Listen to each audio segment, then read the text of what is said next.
नाज़िन गाजी ख्वावड़ भरसां rice canal में निकिरंदड़ मुख़्तलिफ़ शाख़ुनि जी खाटी न थियण सबब केतिरियूं ई ज़मीनूं ग़ैर आबाद थी वयूं आहिनि।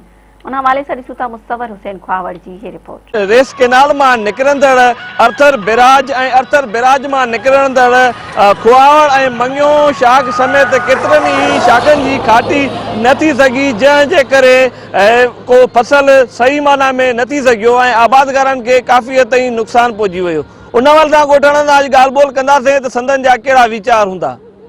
अर्थर के खाटी काने मंगी की हालत ॾिसो अचे, मेहरबानी कयो असां नादर खान खे अर्ज़ु कयूं, असां वॾनि खे अर्ज़ु था कयूं, वज़ीरनि खे हिते का पॉल्यूशन कान्हे का, खाटी जी हालत इहा आहे। हे बनियूं असां जूं घेराबाद लॻी पियूं आहिनि, बनियुनि जी हालत ॾिसो, रगो सिम कलर बनियूं बंजर थी वयूं।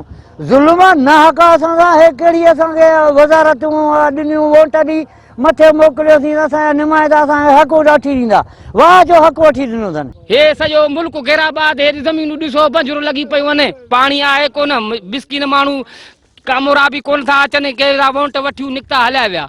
मिसकिन माण्हू हाणे सभु के छा कनि, मज़ूरीअ ते बि वीचारा लाॾा खणी अमीर त हलिया विया, पर हाणे ग़रीब बचा आहिनि। इरिगेशन खाते खे MP MNA खे त असांजी मंगियो शाह खे खाटी ॾियारी वञे, काफ़ी सालनि खां वठी हिते खाटी न आहे ॾियारी वई, अर्थ ताईं लटकी वई आहे शाख, सो इन जे करे असांखे पाणी टाइम ते नथो पहुचे, जेको पाणी पहुचे थो जेके अॻु में आहिनि उहे पाणी पाए पंहिंजे ॿनियुनि खे भराए था छॾनि, बाक़ी असां वटि पाणी नथो पहुचे, तंहिं करे असांजी ज़मीनूं घेराबाद थी वियूं आहिनि, तंहिंखे असां आबादगार ऐं हारी जेका आहे सो काफ़ी मुश्किलातुनि खे मुंहुं ॾेई रहिया आहियूं। कैमरा में राजा शजराबाद सां गॾु मुशर्रफ हुसैन, मेरान TV न्यूज़ गाजी ख्वावड़।